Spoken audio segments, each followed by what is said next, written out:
well, let's talk about pharmacotherapeutic approaches too. I mean, we're talking about lifestyle changes and all.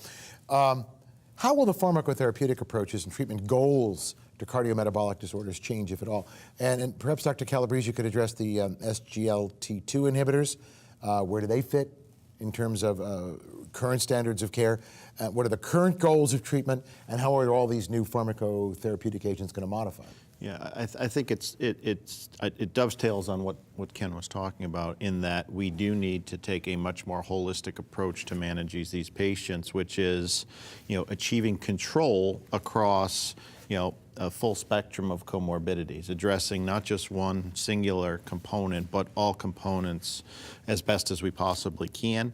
I think one of the major bridges is just changes in the healthcare delivery model, and Ken touched on it, which is the ACOs, the patient-centered medical homes, the coordinated care organizations that are going to be incentivized through payment reform to deliver a higher level of quality, to get these patients in better control.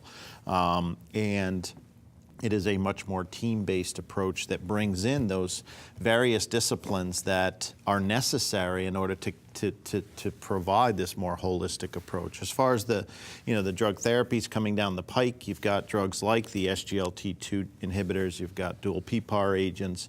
I think one of the advantages that these products bring is that they do offer, beyond the ability to manage blood glucose, they do bring other benefits in terms of their impact on weight, their impact on blood pressure, their impact on lipid profiles, which, if you think about it, can in fact simplify or help to, provide physicians yet another tool that can help, address potentially in a simultaneous fashion, multiple issues that come along with cardiometabolic disease.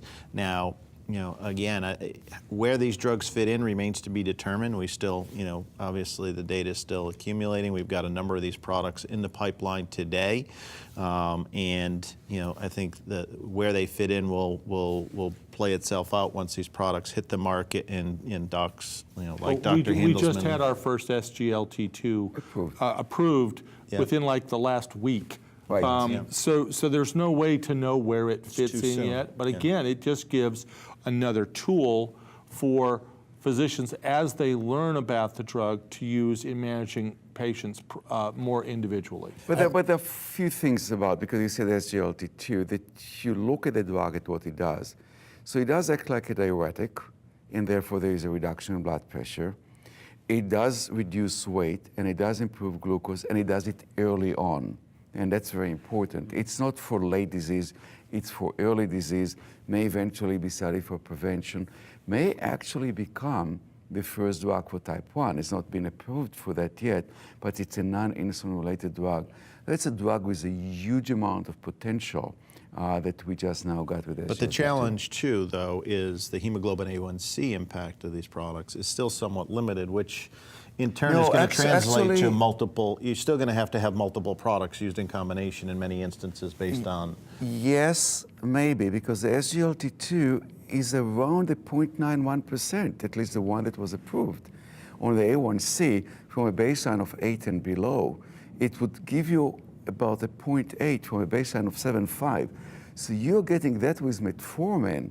You're really getting a huge impact. Right, but how many patients are managed on metformin alone? No, I say if you get SGLT2 and metformin, you will get an impact. And I don't know, it almost become an oral, I hate that, but almost like an oral SGLP1 because GLP1 because it will give you both weight loss and a relatively high reduction in A1C. And then we've got formulations, different formulations now.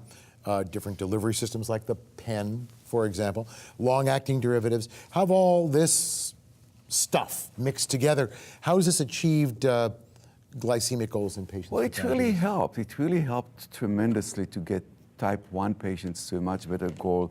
The general A1C in this country did come down in the past 10, 15 years from the high 9s to now to the 8s, if not lower than that. We have a huge amount of a choice right now. So long-acting insulin, less hypoglycemia, easy to take. Pens, you don't have to feeble anymore when play with this vial. You know, just dial a number and you put it in, very easy to give. I saw it advertised last night on television. Yeah, yeah. Use our injector pen, just dial It it is in. a dial a number. But the challenge there is the cost differential between a pen and a vial, That's or a syringe and vial versus a pen substantial. from a health payment. I mean, I understand, and that's the challenge, that balance still, it continues to exist. Yes, that's more convenient, but you know, do you have the studies that show that a patient that uses a pen will really do better than a patient who uses the same amount of insulin with a syringe? You're really playing to the motivation, but you're paying 30% more for that same amount of insulin. I think, you see, here's where I think that the pharmaceutical companies should be more aware that the prices really should not be that different, because the insulin is the same insulin. That's where the higher price is. In terms of the patient, the accuracy is by far better. There's no issues of bubbles. There's no issue of being mistaken in the majority of the pens. So it looks like there's a huge move toward that. In hospitals, for example, in a lot of hospitals, they would give just a pen, because they used to give vials and you'd lose the whole vial. Yeah. So now they give the pen, and it's more accurate for the nurse and so there is quite an improvement. Well, what about what's in the pipeline?